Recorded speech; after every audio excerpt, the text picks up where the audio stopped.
Long ago, beyond the red dunes and beneath the yawning skies of the Sahel, there was a town called Kaya-Numa, known for its songs and stories. Every evening, drums would speak, and griots would gather children beneath the baobab to tell the tales of how the sun once married the moon, or how the stars learned to dance. But one year, the rains forgot the earth. The wells grew shallow, the markets quiet, and hope began to thin like worn cloth. Then came the stranger. He arrived at the edge of the market in a long robe made of woven night and eyes like still water. He called himself Mal Zaga. Good people of Kaya-Numa, I offer a gift, gold, as much as your hands can carry. In exchange, I ask only for something you do not need, your shadows. A hush fell. A few women chuckled. A few men grumbled. What does a man do with shadows? One elder asked. Mal Zaga smiled. They only weigh you down. And in a time of drought, who needs the past dragging behind them? The townspeople hesitated until he opened his bag. Gold. Coins that shimmered like moonlight on water. Bracelets that hummed. Anklets that sang. Within days, people queued at his tent.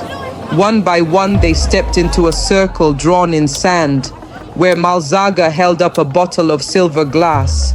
He would whisper strange words, wave a black feather, and flick.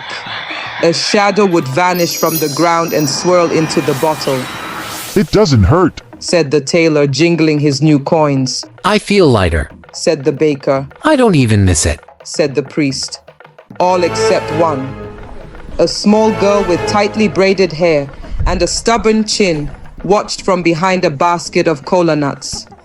Her name was Diama, and she lived with her grandmother Yara, the oldest griot in Kaya-Numa. Don't trust men who wear no dusts on their shoes, Yara warned, eyes sharp. And never sell your shadows, child. That is where your ancestors sleep. But soon, even Yara grew quiet. She too had touched a shadow bottle, only for a moment, only out of curiosity. But afterward, she began to forget the endings to her stories.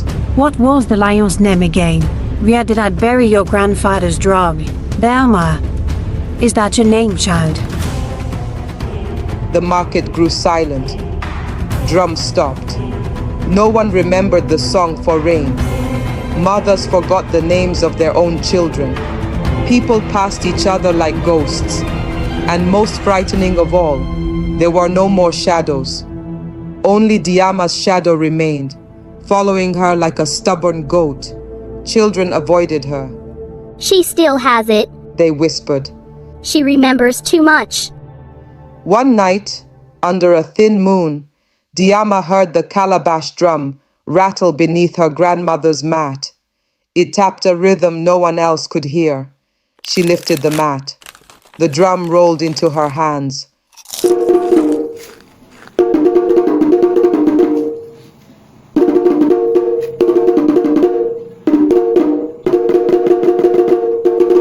Go east. The drum whispered. To the desert of echoes. He keeps the shadows there. So she went. She crossed dunes that roared like lions. She slept beneath thorn trees and spoke only in memory. On the third night, she reached it, a palace of glass, rising from the sand like a mirage. Inside, the air shimmered with trapped shadows, whispers, songs, names, laughter, bottled and hanging like fruit. Mal Zaga stood at the center, staring into a silver mirror. Ah, he said, smiling without warmth. The last little girl with a shadow. You stole them. They gave them freely. I only offered gold. They didn't know what they were giving. What will you trade for their return? You must want something. A crown? A voice that moves mountains?